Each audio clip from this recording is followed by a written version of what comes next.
नमस्कार दोस्तों, हरियाणा सरकार की तरफ से बड़ी ब्रेकिंग न्यूज आ रही है। हरियाणा सरकार ने 5 नई घोषणाएं की हैं। आज 3 मार्च को मौज कर दी है। हरियाणा के लोगों को क्या फायदा और क्या नुकसान होने वाला है, जान लीजिए। वीडियो को अंत तक जरूर देख लीजिएगा। यदि आप रोजाना हरियाणा सरकार की हर घोषणा, फैसले, नियम, निर्देश, आदेश, योजना, सूचना, निर्णय और हरियाणा की हर खबर जानने के लिए स्टेट नॉलेज टीवी हिंदी को सब्सक्राइब जरूर कर लीजिएगा।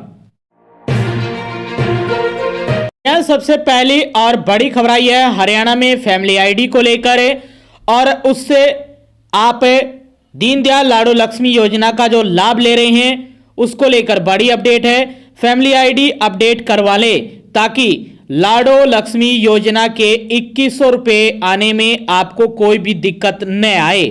मासिक जीवन प्रमाण पत्र अप्लाई का मैसेज आपके पास आ गया होगा, वो अपनी फैमिली आईडी अपडेट करवा ले, अपने आधार कार्ड में नई फोटो लगवा ले ताकि जीवन प्रमाण पत्र रिजेक्ट ना हो पाए। जीवन प्रमाण पत्र का ऑप्शन आएगा तब आपको सूचित किया जाएगा।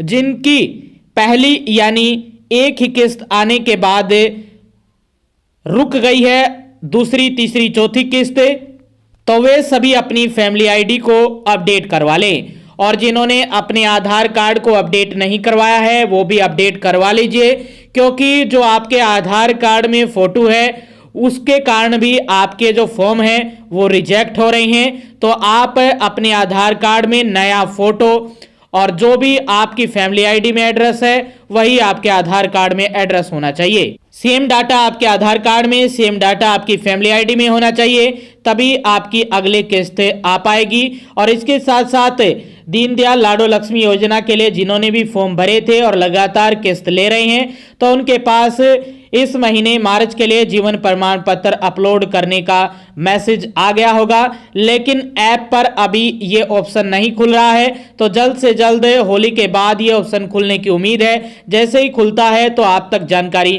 पहुंचा दी जाएगी। तो ये बड़ी अपडेट आई है आप सभी के लिए। जल्दी से जल्दी अपनी फैमिली आईडी यानी परिवार पहचान पत्र को अपडेट करवा लीजिए, वरना आपको समस्या का सामना करना पड़ सकता है।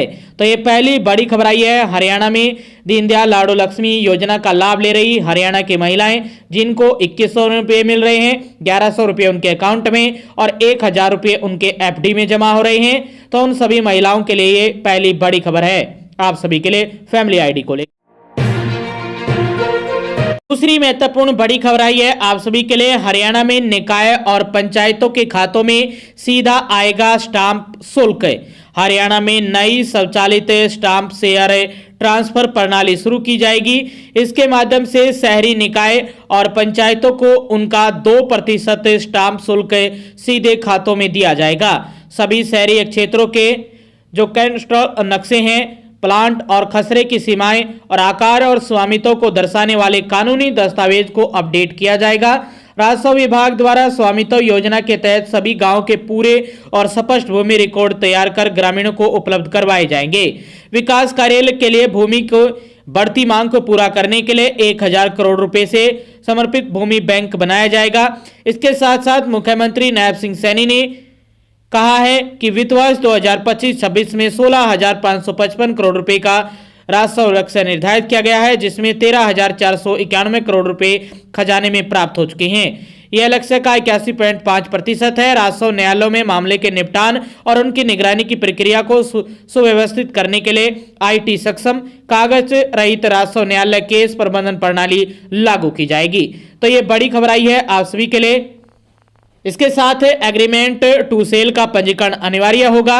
संपत्ति के लेन देन में पारदर्शिता और कानूनी सुरक्षा बढ़ाने के लिए एग्रीमेंट टू सेल का पंजीकरण अनिवार्य किया जाएगा। इससे धोखाधड़ी और अनावश्यक मुकदमेबाजी कम होगी। वर्ष 2026-27 में राजस्व विभाग के लिए 19,500 करोड़ रुपए का राजस्व लक्ष्य निर्धारित किया गया है, जो पिछले वर्ष की तुलना में 17.8% अधिक है। तो ये दूसरी महत्वपूर्ण बड़ी खबर आई है आप सभी के लिए, हरियाणा के लोगों के। तीसरी महत्वपूर्ण बड़ी अपडेट आई है जो अभी अग्निवीर भर्ती में शामिल है और 2026 में अपनी सेवाओं को पूरा करके यानी 4 साल अपने पूरा करके और वापस लौट रहे हैं। इसको लेकर हरियाणा सरकार ने बड़ा ऐलान किया है। उन अग्निवीरों के लिए, अग्निवीरों को पुलिस में 20% आरक्षण मिलेगा और 1300 की विशेष भर्ती होने जा रही है 2026 में। इसके साथ महिला कमांडो की भर्ती होगी। गुरुग्राम और पंचकुला में एटीएस थाने को लेकर ऐलान किया गया है। भारतीय सेना में सेवा देकर लौटने वाले अग्निवीरों को हरियाणा पुलिस में भर्ती के लिए 20% आरक्षण दिया जाएगा। इसके अतिरिक्त अगले वर्ष 1300 अग्निवीरों की पुलिस विभाग में विशेष भर्ती की जाएगी। पुलिस विभाग के बजट में वृद्धि करते हुए 2025-26 के 7,904.99 करोड़ रुपए की तुलना में वर्ष 2026-27 के लिए 7.21% बढ़ाकर 8,475.01 करोड़ रुपए निर्धारित कर दिए गए हैं।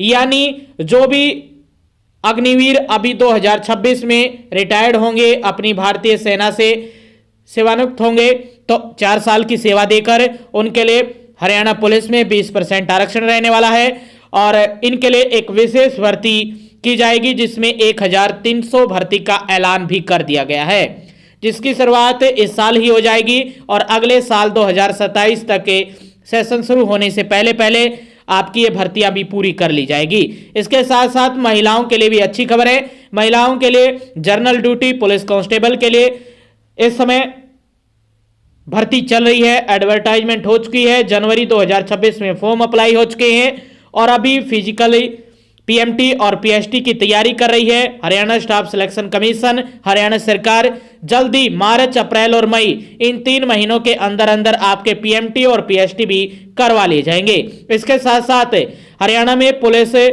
के लिए महिला कमांडो की भी भर्ती जल्द आने वाली है। यह जनरल ड्यूटी के लिए है और कमांडो के लिए अलग से भर्ती आएगी।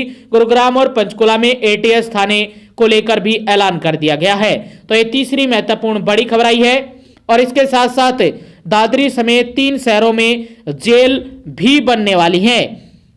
इसको लेकर भी ऐलान किया गया है हरियाणा सरकार द्वारा। यह तीसरी महत्वपूर्ण बड़ी खबर आप सभी के लिए।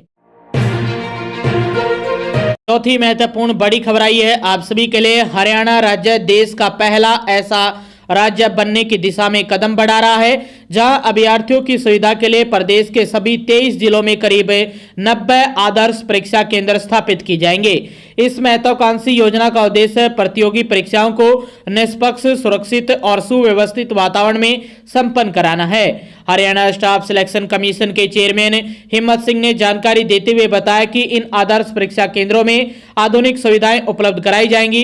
प्रत्येक केंद्र पर सीसीटीवी कैमरों की निगरानी, बायोमेट्रिक उपस्थिति प्रणाली, सुरक्षित प्रश्न पत्र वितरण व्यवस्था, पर्याप्त बैठने की सुविधा, पेयजल और स्वच्छ शौचालय जैसी बुनियादी सुविधाएं सुनिश्चित की जाएंगी। इसके अलावा दिव्यांग अभ्यर्थियों के लिए भी विशेष व्यवस्थाएं की जाएंगी ताकि वे बिना किसी असुविधा के परीक्षा दे सकें। एचएसएससी के चेयरमैन हिम्मत सिंह की तरफ से ये जानकारी आई है।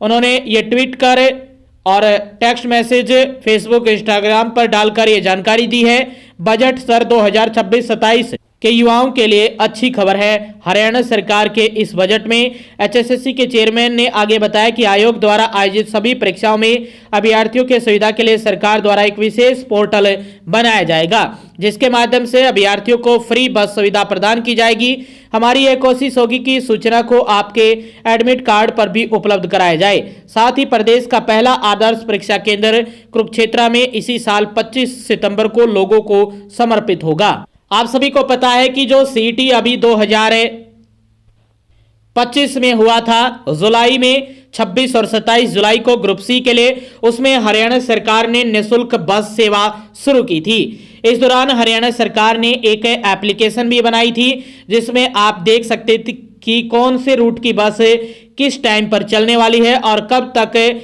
आपका रूट चलेगा और कहां-कहां पर किस बस स्टैंड से बसें जाएंगी। तो हरियाणा सरकार ने इसी को देखते हुए आने वाली आगामी परीक्षाओं के लिए भी बच्चों को, अभ्यर्थियों को सुविधा देने के लिए एक विशेष पोर्टल बनाने का ऐलान कर दिया गया है, ताकि आगे आने वाले दिनों में कोई भी परीक्षाएं हैं, चाहे किसी भी परीक्षा है, चाहे ग्रुप डी की परीक्षा है, कोई अन्य सीईटी की परीक्षा है, तो उसमें भी बच्चों को, अभ्यर्थियों को जो भी एग्जाम देने जाएंगे उनके लिए विशेष तौर पर फ्री और निःशुल्क बस सेवाओं का प्रबंध किया जाए। और इसको लेकर एक विशेष पोर्टल, एक विशेष ऐप बनाने को लेकर ऐलान किया गया है। और इसके साथ साथ हरियाणा में जो रोडवेज बस है उसके लिए भी एक नई एप्लीकेशन बनने जा रही है। उसे आप ट्रैक कर सकते हैं कि कहां पर आपकी बस है। जिस प्रकार आप वेयर इज माई ट्रेन, जो आप एक ट्रेन है रेलवे की तरफ से ऐप है, उसमें आप देख सकते हैं कि कहां पर मेरी ट्रेन है। और इसके लिए भी इंटरनेट एक्सेस की भी जरूरत नहीं होती। इसके लिए जो हरियाणा सरकार भी ऐप बनाने वाली है उसके लिए भी ज्यादा संभावना है कि इंटरनेट की एक्सेस ना हो। आपके टावर, आपका जो सेल फोन का टावर है उससे जुड़ने वाली है ये एप्लीकेशन। और इसके लिए हो सकता है कि सरकार इसके लिए इंटरनेट एक्सेस भी ना अनिवार्य करे। आप बिना इंटरनेट के भी इस एप्लीकेशन का यूज कर पाएंगे। कौन सी रोडवेज की बस कहां है और किस रूट पर किस समय कोई भी बस जाएगी, इसके लिए जल्द से जल्द सुविधा होने वाली है हरियाणा में परिवहन विभाग की तरफ से। और हरियाणा के युवाओं के लिए रोडवेज की तरफ से ये अपडेट आई है एक विशेष पोर्टल बनाने को लेकर। और ये चौथी महत्वपूर्ण बड़ी खबर आप सभी के लिए। पांचवी अपडेट आई है, इस समय हरियाणा में दो बिजली वितरण निगम हैं, उत्तर हरियाणा बिजली वितरण निगम और दक्षिण हरियाणा बिजली वितरण निगम। अब किसानों के लिए अलग से बिजली कंपनी बनाई जाएगी, एक निगम बनाया जाएगा, किसानों को पावर देगा तीसरा बिजली निगम। बिजली कंपनी हरियाणा एग्री डिस्कॉम से जुड़ेंगे 5084 कृषि फीडर और 7.12 लाख किसानों को फायदा होगा। हरियाणा में किसानों के लिए बिजली व्यवस्था को अलग पहचान देने की तैयारी है। मुख्यमंत्री ने बजट में हरियाणा एग्री डिस्कॉम नाम से तीसरी बिजली वितरण कंपनी बनाने का प्रस्ताव रख दिया है। यह कंपनी विशेष रूप से कृषि उपभोक्ताओं के लिए काम करेगी। 5084 कृषि फीडरों के माध्यम से 7.12 लाख किसानों को सेवाएं देंगे। वर्तमान में उत्तर हरियाणा बिजली वितरण निगम और दक्षिण हरियाणा बिजली वितरण निगम के 14,391 फीडरों से घरेलू, व्यावसायिक, कृषि और औद्योगिक उपभोक्ताओं को बिजली मिलती है। साथ अब हरियाणा में हाइड्रोजन से रोशन होगा प्रदेश। हरियाणा ने ऊर्जा क्षेत्र में बड़ा दांव खेलते हुए ग्रीन हाइड्रोजन नीति लागू करने की घोषणा कर दी है। इस बजट में प्रदेश का पहला ग्रीन हाइड्रोजन प्लांट पानीपत में स्थापित किया जाएगा, जो हरियाणा को स्वच्छ ऊर्जा के नए युग में प्रवेश दिलाएगा। वर्ष 2030 तक 250 किलो टन प्रतिवर्ष ग्रीन हाइड्रोजन उत्पादन का लक्ष्य रखा गया है। इसके साथ ही 2 गीगावाट इलेक्ट्रोलाइजर निर्माण क्षमता विकसित करने की भी योजना है, जिससे संबंधित उपकरणों का उत्पादन राज्य में ही संभव हो सके। तो ये बड़ी खबर है। और प्रधानमंत्री सूर्य घर मुफ्त बिजली योजना के तहत वर्ष 2026-27 तक लगभग 2.2 लाख छतों तक सोलर पैनल पहुंचाने का लक्ष्य है सरकार का। इसके लिए आप आवेदन कर सकते हैं। अच्छी खासी सब्सिडी भी मिल रही है।